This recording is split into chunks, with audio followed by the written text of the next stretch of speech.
Today, I'll show you how to read and send messages in MyChart, which makes communicating with your care team a snap. New messages always appear on your health feed, but you can also access messages here. We've organized your message list by conversation to make dialogue with your care team and other staff easy to find. It probably looks familiar because it's arranged like other messaging apps you already use. Within each conversation, you can see previous messages sent back and forth about a topic. Review any attachments, and reply to the latest message.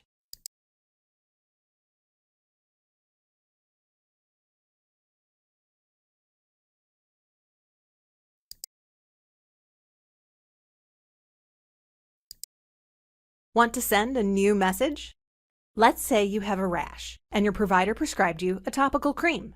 You've been using it as directed for a week, and you're not seeing any change in your symptoms, so you want to ask if you should try something else. Select Send a Message.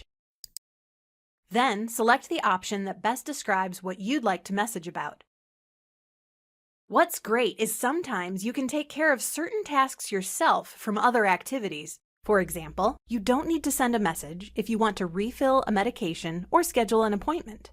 These options will take you to the right place in MyChart for those requests, which is the fastest way to complete those tasks. If you need medical care for new or more complex issues, you can start a video visit or an e-visit from here. Because you want to ask your care team a question about the treatment for your rash, select this option.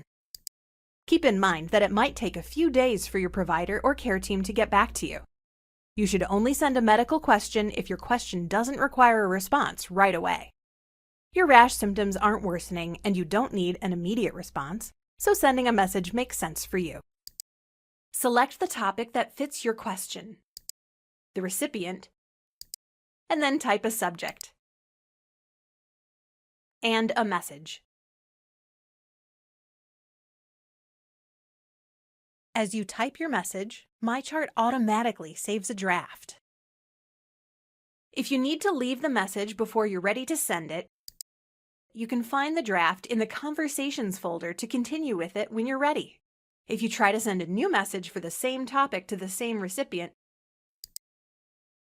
you'll be asked whether you want to continue the conversation. Let's finish sending this message now. You can also add any additional documents, like a photo.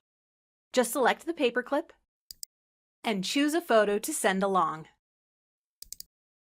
If you want to reference anything else in your messages, like previous instructions you received from your provider, you can collapse this window and explore different conversations and folders. The message will still be there waiting for you when you expand it again. When your message is ready, select Send.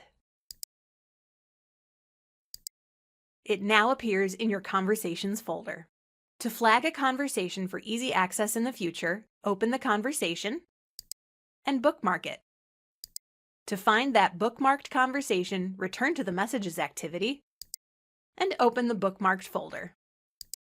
If you don't think you'll need to see a conversation again, move it to the archive. Now let's look at the other folders within Messages. The Appointments folder holds all your appointment reminders and confirmations. In Automated Messages, you'll find other system messages automatically sent to and from your account, like questionnaire submissions. And finally, in the Archive, you'll find any conversations you've moved here from your main folder. If you realize you need them again, you can open a conversation and restore it to its original folder. Within each folder, you can also use a keyword search to find the message you're looking for.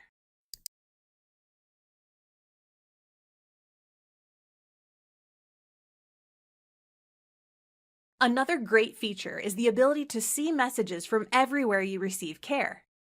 When another organization sends a message to you, you see this icon. And there you have it. Managing communications with your care team has never been easier with MyChart. Thanks for watching. To learn more, check out our other videos.